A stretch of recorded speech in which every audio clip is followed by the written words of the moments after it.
Weird. I'm trying to do a live stream. All these random pop-ups are popping up at that moment, almost kicking me off.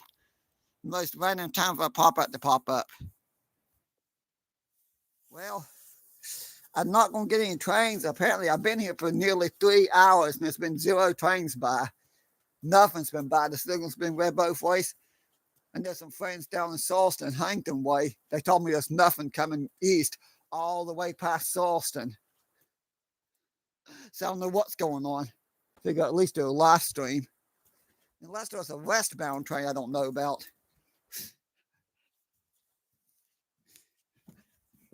Figure at least do a stream so I could talk a little bit about the history of Thurmond. And there's the interesting restroom place. Yeah, I'm glad that this place was restored. The passenger depot here, Park Service restored it. They done a little bit of work in some of the buildings, but a lot of buildings they're wanting to demolish. What's crazy, I got down here about 1 or so. R.J. Corman had most of the train loaded already, and apparently they stopped it and ain't breaking it down yet. Well, they might be on the way now. But R.J. Corman said had the train here almost 2 hours ago. There should have been something to on the main line.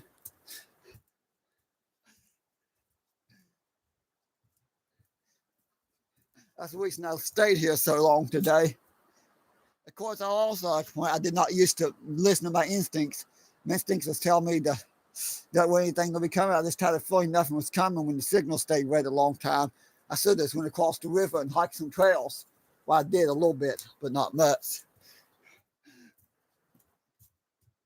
Yep, everything's still red. That's what I'm so confused about. There's a major snowstorm coming, snow, ice, sleet, all kinds of stuff. The weather center I was talking about could be one of the worst snowstorms in history, recent history. Probably worst one in years. You'd think that CSX would be sending a lot of trains through trying to get him to and from the destinations before the storm hits. You would think there'd be a lot coming through because they'd be trying to get them all sent out ahead of the storm. That would be common sense, but for some reason they're sending nothing through. And I have no idea why. Oh well. Yeah, just in case nobody knows this already, I'm sure if you've been to Thurmond, you looked at the history of Thurmond. Most people that see this video probably already know this, but that big empty lot there's a small rail yard, the Ensign House. Chesapeake, Ohio had the Ensign House. I worked in service steam engines for years. Apparently it burnt down in 1993 or 94. Not sure which year. I remember seeing it once though, because I was a kid in grade school. I remember coming down here one time with my grandma and my uncle, and I was really young at the time, but I do remember seeing it. I think not long after that, it burnt down. I think there was a photo of the passenger depot there was built in 1900 or 1901. I've commented in some of my older videos on YouTube. I call it the fake depot in a few of my older videos. It's the passenger depot, not the fake depot. The fake depot actually set where the parking lot is now. So I got it mixed up. I thought for sure I'd get something today. Well, trip went in vain. I did get a couple of video clips from my Facebook page called Waldo's Adventures. I've done the intro to I went down to the calling tower and done intro for a few of the videos I've already filmed. At least I got some good train shots and prints a couple days ago, which will be up soon. I'm just surprised that nothing's came through. Something's probably going somewhere I don't know about. Thurmond Post Office. Side and Missy actually own the post office now. And here's where the water tanks used to set for the Chesapeake, Ohio Railway. They used to get the water here to fill up all the steam engines back in the day. I'm surprised it's considered as two tanks, a really, really big one, and another one. They might actually supply water through part of the town too. It's something I didn't know until recently because I came across the old photo. There's actually a rail spur here that came off the main line that went up to the back of the water tank here and dead ended. Apparently they back steam engines up here, filling full of water, then taken back out. I didn't know that. I just assumed they probably put them over here and ran the spout over. But I came across an old photo. I think I saw it online on the Park Service website or something. Somewhere. Maybe I'll get lucky and the east spout will be green.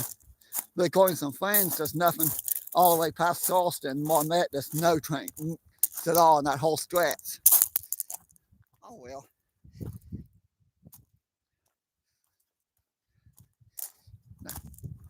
Turner, Howard's, Carpenter.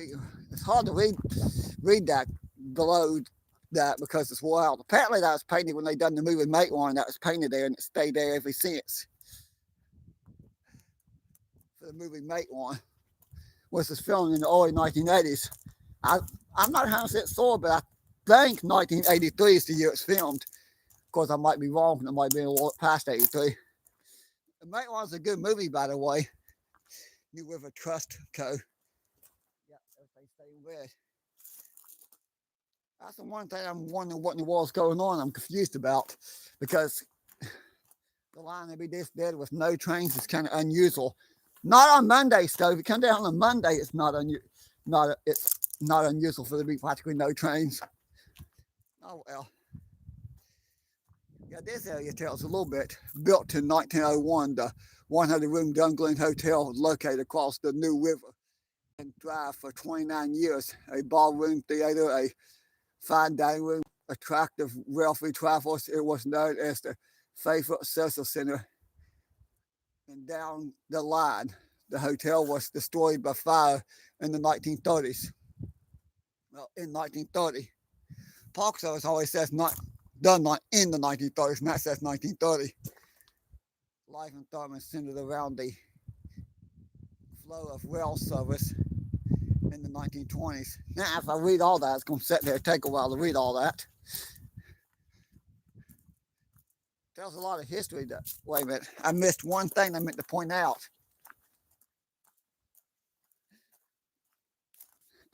Well, I want to do something for, maybe there is a train coming.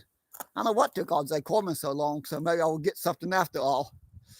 Considering they had the train loaded earlier, maybe they were walking on the tracks somewhere along the branch line. I didn't know. And that might be what took on Zay Corman so long, because they should have been here a few hours ago. Well, at least an hour or so ago. But here's something interesting.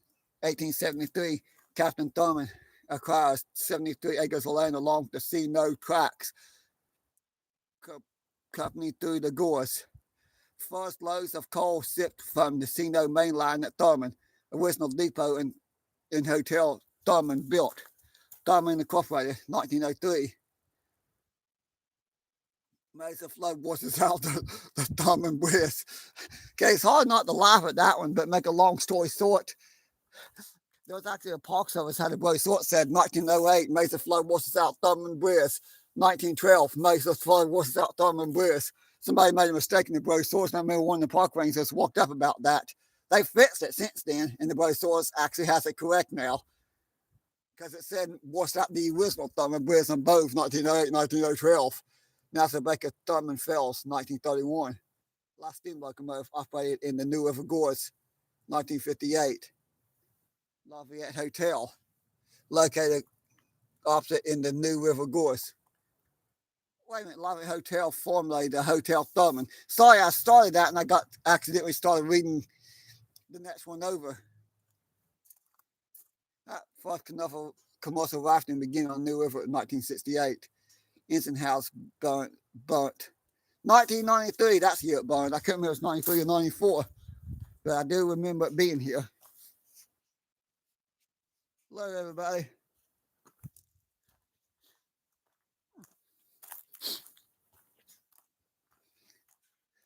Well, maybe I'll at least get all day Coleman coming down so I can get something.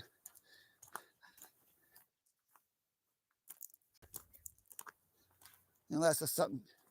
I don't know why this line's been, why it's been nothing through here today. But that's in case you don't know this, and you're seeing this live stream now. Of course, you see it a week from now, the storm will already be past. But if you see it here the next now in the next couple of days, we got a major snow and ice storm. It's supposed to affect all the way south through South Carolina, even parts of northern Georgia, northern Atlanta might get a little bit of snow and ice. They were calling up to 2 feet of snow here, now saying 3 to 5 feet, it's 5 to 8, and they're talking like we might get a little warm streak or something, and we get more rain than snow here. The way they're talking, it's possible there might be a little. That's been happening a lot lately. You get this little bubble of warm air along the part of West Virginia I live in, and we'll get more rain than snow, or we'll only get a few inches because the storm will shift north or south. But I grew up in the 90s.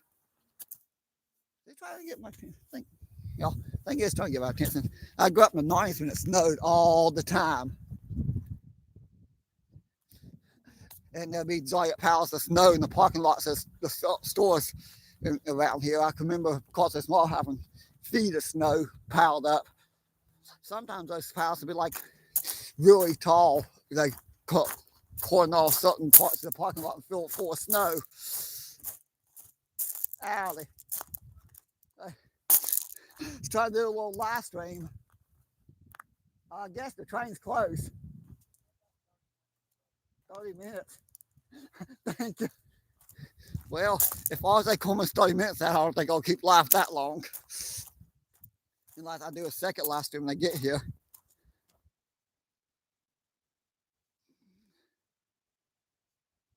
Yeah. Here they were talking about, I remember they saying 8 to 12 inches of snow Saturday night. Now they're saying 3 to 5 inches of snow. Which is interesting. That's how much we're getting here. Now they're saying we might get less than that. We get a lot of ice. I don't know what we'll get, but down where my sister lives, and her and her husband live in Carnova, just outside of Hickory, North Carolina. They're talking about they could get over a foot of snow. The way they're talking, they could have up to 15 inches there. Here, I don't know what we'll get. They're saying that I've been having a lot lately, but make a long story short, what I was trying to get a minute ago. Oh, this is the Bank of Thurmond. A long time ago, it then became the Bengals Club restaurant. You know, for years, I always wondered what it looked like inside when it was the restaurant, because it shut down before my time. Well, they must have been going in the late 80s when I was too young to remember.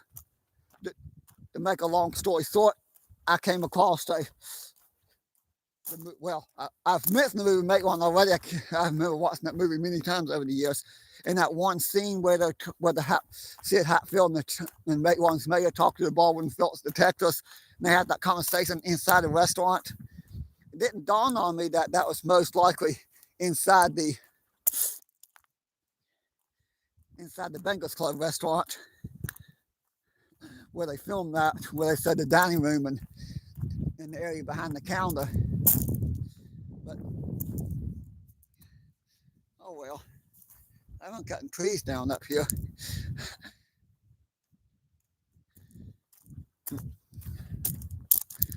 Yep. There's the coaling tower. They used to load steam engines full of coal back in the day.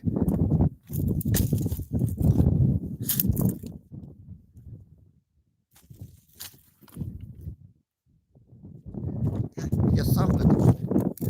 Yeah, I've got the temperature spot. I'll stick around long enough to get towards the Coleman train, then we'll go home. But everybody else, something interesting, something I've never really paid attention to all the times I've been here. It's this. Well, you got the piece of track that sits here where they used to load the trains with coal. They used to dump coal down here out of coal cars, and they load them up into the steam engine tenders. But something I've never gave it much thought. At the end of this little piece of track is a good drop, good ways down, which means for some reason they removed the tracks. They must have bought excavators and removed the dirt. So I never gave it much thought about that drop here. Just thought about that recently.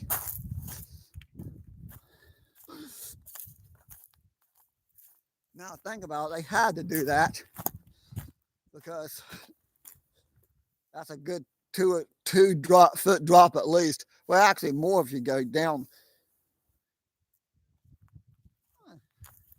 Maybe they did for some reason. Because the rail yard here was never all that big anyways. But the steps, I think it's cool that these steps are still there. Of course, the bottom half ain't there anymore in the smallest town hall in Fayette County. One of my friends pointed out that I point that out in most of my videos. I probably do nearly every video, and last time I do have a tendency to point that out. But I talked to Sally and Missy. They couldn't give me a direct answer when they were going to get this place open, but they got an Airbnb. I was there the other day talking to him when I came down here that Friday before I had to go to work, hoping to catch the office car train, but I didn't catch it. Oh well. I missed it. I found out it came through after 6 o'clock, just before Amtrak for some reason.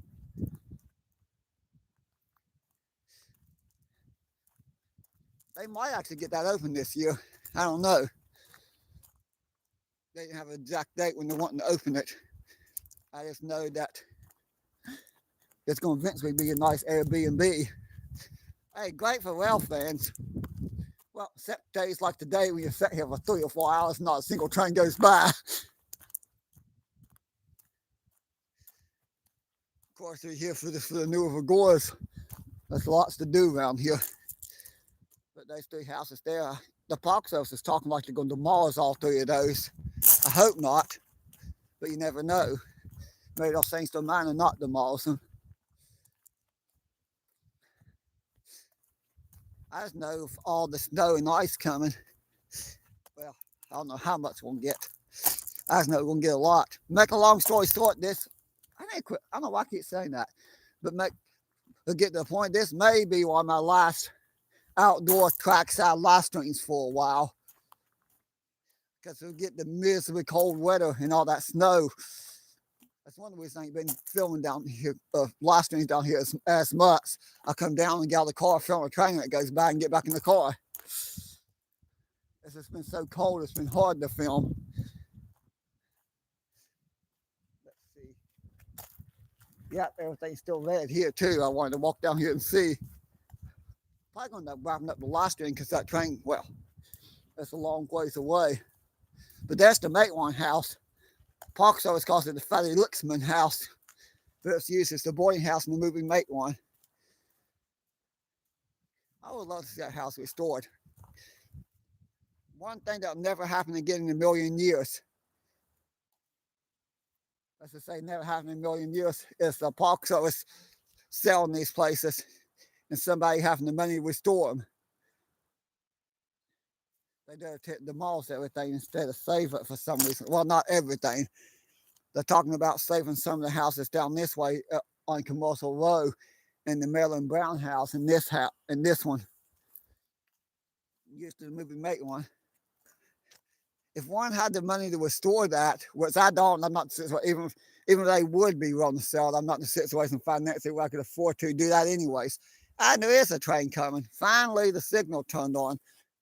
Yellow there, which means they'll probably get ready to do a train meet.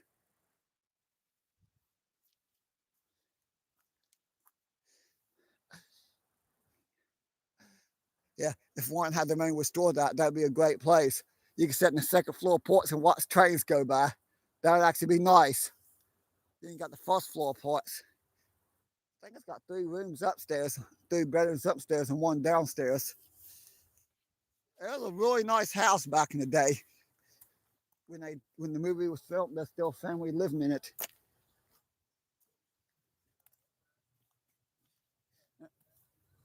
Yeah, that's a very narrow road going down.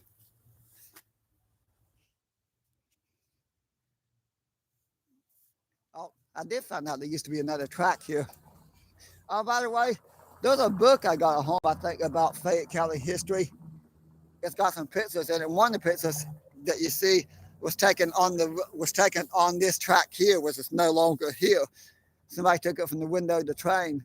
And it's interesting because the picture was actually snapped through the train in the 1950s, and I guess they hung out the window of the passenger train. You can see the steam engine in front of them in the top of the coaling tower, and it's right here. And you can also see the house here. I thought it was really cool that they did that.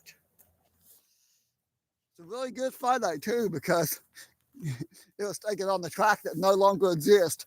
Because I remember somebody telling me stories that back in the day, the tracks were so close to houses you could stand in the porch and reach your arm out and touch the train.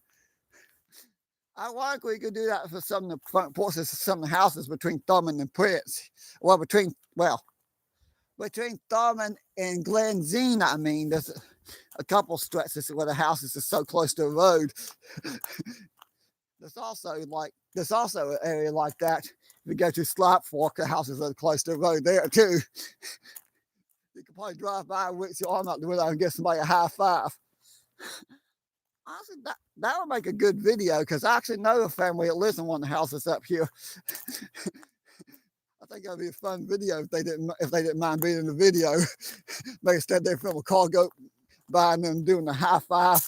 Of course, I don't know if they follow me on YouTube, but I don't know if they want to be in the YouTube video. Of course, it don't hurt to ask and see.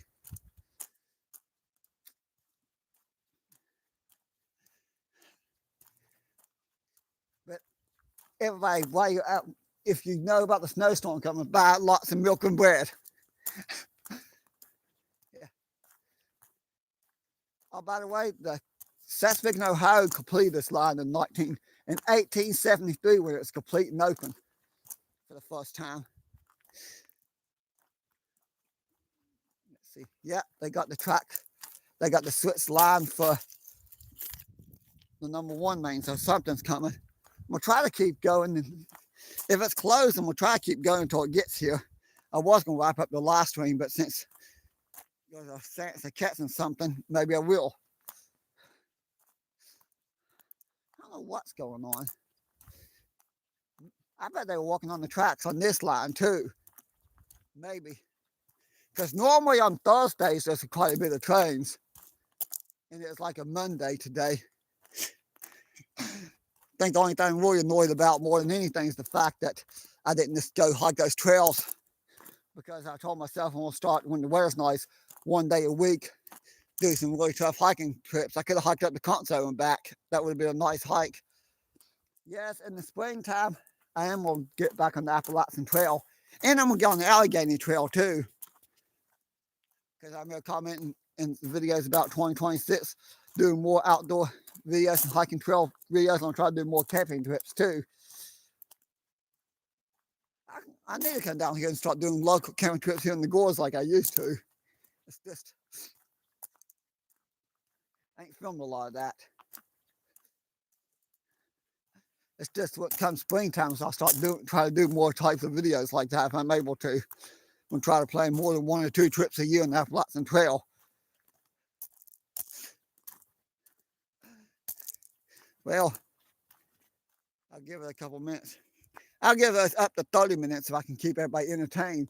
If the train ain't here by the time it reaches 30 minutes, I'm just going to end the live stream. Of course, if I do that, you'll still see the train video, because if I end the live stream at that point, just so it's not a super long live stream, I'll just film the train when it gets here.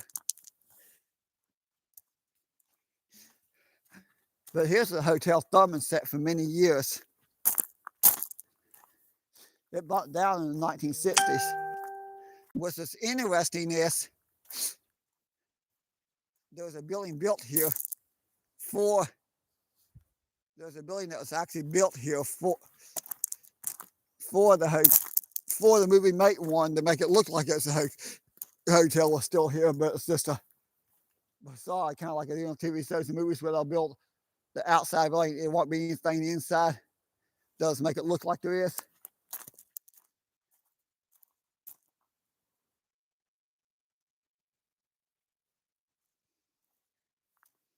But what's interesting is whatever that thing is up there. I think I went up there and took some pictures of it once a few years ago.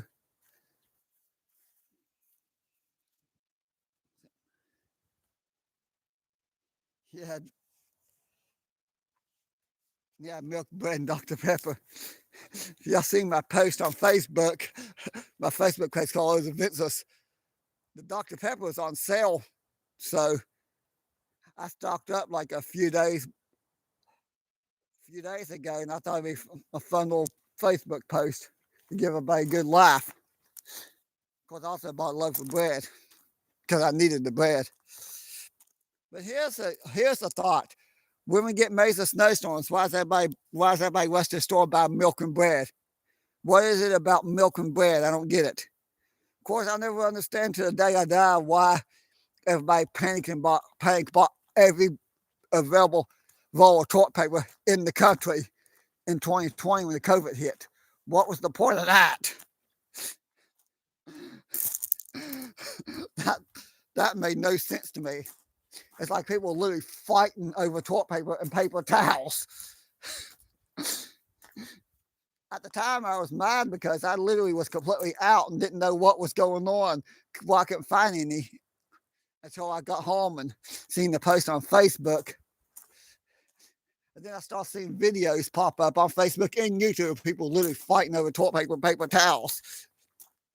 Even a few TikTok videos, I think. I don't get it. Now I look back on it, it's funny. But at the time, I'm thinking, what in the world? At least there's going to be a train meet. So that's a plus.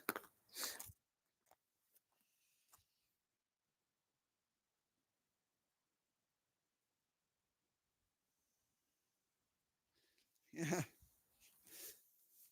In the UK, I've been following a couple on TikTok that came to America, Josh and Jace, and they're traveling all over their America here. And no minds was blown by the weather here, the cold and snow. Also, I'd like to point one thing out.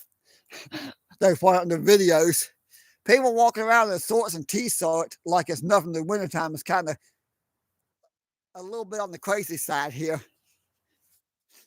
I don't know why people do that. I know that we get a lot of snow. Most of us, we'll get out in the cold and snow because we're used to it here, but we actually dress for the occasion. We don't sit there and actually walk out in sandals, shorts, and a t-shirt. Most of us don't anyways, because I've seen a few of the videos where I do that.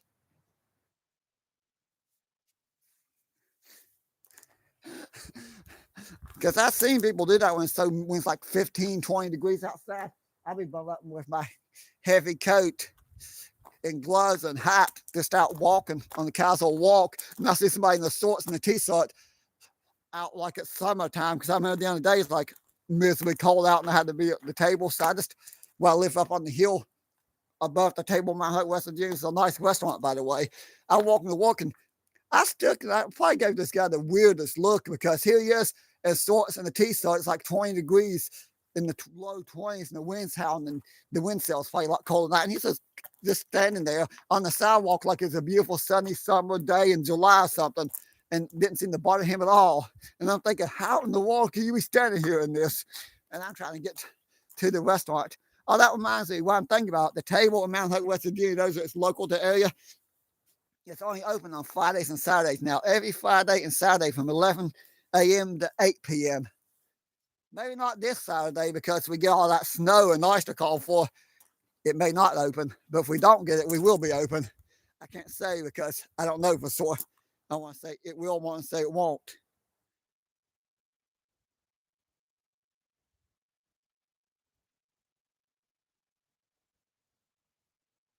Yeah. We get a lot of snow. Well, we used to get a lot of snow here where I live. The past 5 or 6 years, well, actually more like the past 10 years, ain't been like it used to be.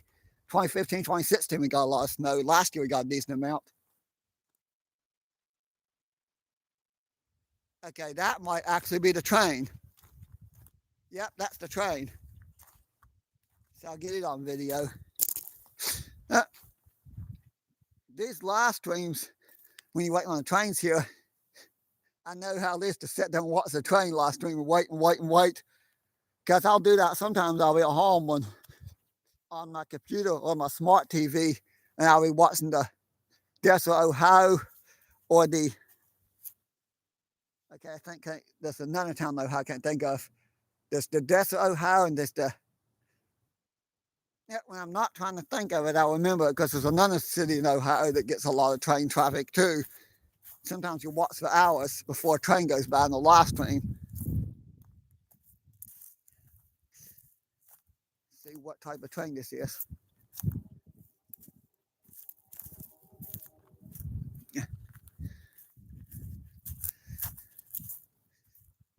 So what used to be here? I know the hotel Thurmond was over there a little pace, and there's something here.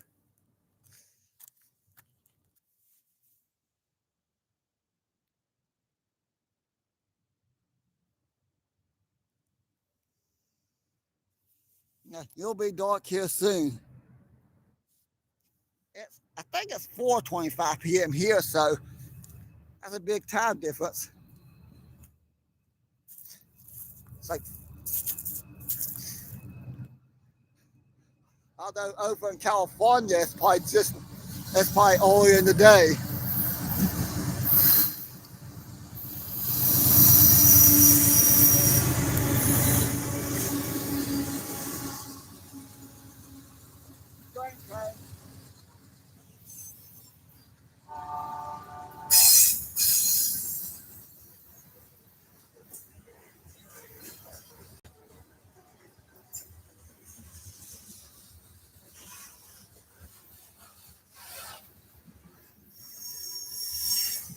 I bet the train was parked at Cotton Hill or something.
Yep.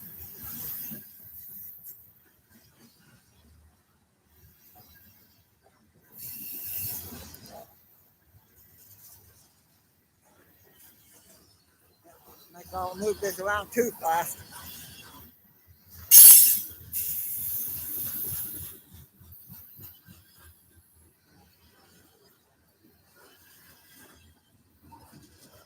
Now the line's open, it's sending a lot of trains through.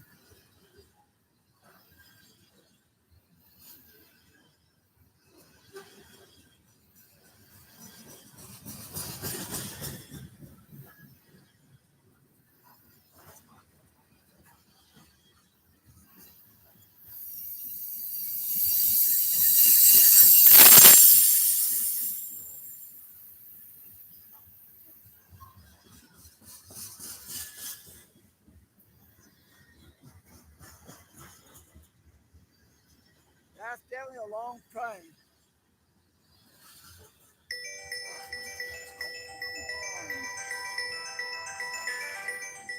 Okay. I was trying to stop that decline where the call came through, but it's not letting me. There should be something coming the opposite direction though any minute now. Because apparently they're doing the train beat. It's weird, for 3 hours, nothing. Which is unusual on a Thursday. You might get 2 or 3 hours in the middle of the day, but usually there's a lot of trains coming through. But I might have the stream a little bit too long. I want to drain my phone battery completely. If the signal is opposite direction screen, maybe I'll try to. Nope, it's still red. I think it's the All-Day Corman train. I'm just gonna film as it gets here. Mainly because I gotta go to the restroom again, so When I say calling gets out, let's film it and upload it later. Unless that turns green the next minute or two. Maybe that's not doing the train meet. Sometimes they'll do that. They'll send the train on the number 1 main to the number 2 main and not do a train meet. And sometimes they do a train meet. No, but this turned green. They've done that before though. Well, you think you can get a train meet and you don't get a train meet.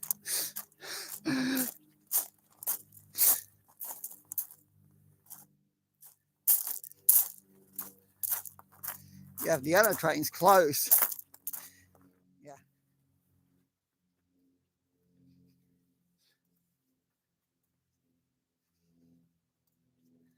I know it's nice to get the train meets. I got that in print the other day, but forget what day I got that video scheduled to go up. I can't remember what day I scheduled that to go up. Tonight at 8 o'clock, though, I got the Summersville Lake video scheduled to go public.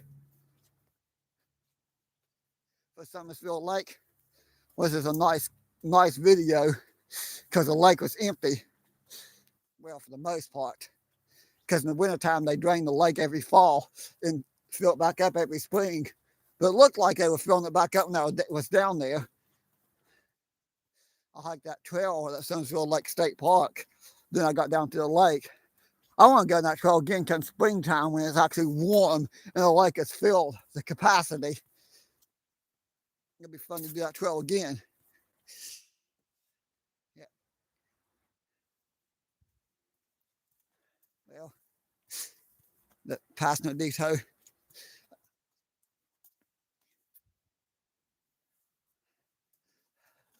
Thank everybody for watching, but I'm going to wrap up the stream. And wherever train comes next, I'll just film and upload when it gets here. Give me a couple of videos to upload towards the end of the month. But also I'd like to announce, most likely my next couple of live streams will probably be inside my house, in my YouTube studio. What I'm going to do is come up with some different things to talk about and just sit in front of the computer, talk about how, whatever I put in my mind, I can talk about when I show up Lesson 12. Of course, I could also talk about the good place to film. I need to talk about more of the Lord and tell stories out of the Bible, just different things. At this present moment, I'm going to brainstorm some ideas for the next couple of days because this for the simple fact it's going to be way too cold to film outside. Well, I won't say I won't film at all. I might go and get a couple quick videos of all the snow and ice, just start something upload, but I won't be doing more outdoor trackside live streams until this miserably cold weather goes away. Because after the day, for the next 10 days, I'm just seeing really cold weather coming through.